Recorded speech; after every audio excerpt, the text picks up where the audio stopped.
ये काम किसी नॉर्मल पुलिस अफसर के बस की बात है ही नहीं। अकेला ही फौज के बराबर है। We have to get this stopped. इसके लिए हमें स्पेशलिस्ट चाहिए। करेगा कौन? टाइगर। भरोसा भी है, हिम्मत भी और ताकत और पागलपन। दोस्तों, कश्मीर और श्रीलंका जैसे कई इलाके हैं जिन पर हमेशा से ही दूसरे देशों की नजरें रही हैं और इन्हें दूसरों की कैद से बचाना बेहद मुश्किल रहा है। लेकिन फिर भी हर बार भारत ने इन देशों का डटकर सामना किया और अंत में जीत हमारी ही हुई। लेकिन ऐसा अकेले करना भारत के लिए भी संभव नहीं था और कई बार इंडिया के रिसर्च एंड एनालिसिस विंग ने भारत की इस सब में मदद की है। जी हाँ, बिल्कुल सही सुना आपने। आज आपके सामने लेकर आए हैं एक ऐसी ही कहानी जहां रिसर्च एंड एनालिसिस विंग ने श्रीलंका को एक बड़ी कैद से बचाया। बात है अर्ली 2000s की, जब भारत और चाइना के बीच श्रीलंका पर राइट्स के लिए लड़ाइयां चल रही थी और इसीलिए दोनों ने म्यूचुअल अंडरस्टैंडिंग से एक पैक्ट बनाया और अग्रीमेंट साइन किया कि दोनों में से कोई भी वहां अपने इक्विपमेंट्स, टूल्स या डिवाइसेस लैंड नहीं करेगा। लेकिन चाइना ने भारत को इन्फॉर्म किए बिना अपने आप ही साल 2014 में श्रीलंका में अपनी 2 सबमरीन्स डॉक करवा दी। जब इस बात का भारत को पता लगा तब इंडिया में हाहाकार मच गया और चाइना पर दोष लगाए जाने लगे। लेकिन कोई नहीं जानता था कि अब करा क्या जाए।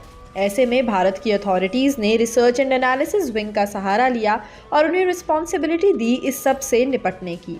रिसर्च एंड एनालिसिस विंग ने अपनी एक शानदार टीम बनाई और करीब 2 हफ्ते में सभी टीम मेंबर्स को कड़ी ट्रेनिंग भी दी, जिसके बाद सभी श्रीलंका अपने हक की लड़ाई के लिए पहुंचे और चाइना को श्रीलंका पर कंट्रोल करने से रोका। उन्होंने चाइनीज सबमरीन्स पर हमला किया, जिससे चाइना की एक सबमरीन ध्वस्त भी हो गई और उसके बाद चाइनीज आर्मी से युद्ध भी हुआ। इस युद्ध में भारत के रॉ की जीत हुई और ऐसे में जीतने के बाद भी रिसर्च एंड एनालिसिस विंग ने श्रीलंका पर कब्जा नहीं किया। भारत की अथॉरिटीज़ के स्ट्रिक्ट ऑर्डर्स थे कि श्रीलंका इंडिपेंडेंट है और इंडिपेंडेंट ही रहेगा। पैक्ट था कि कोई भी श्रीलंका पर अपना कंट्रोल नहीं जमाएगा और ऐसा ही होगा।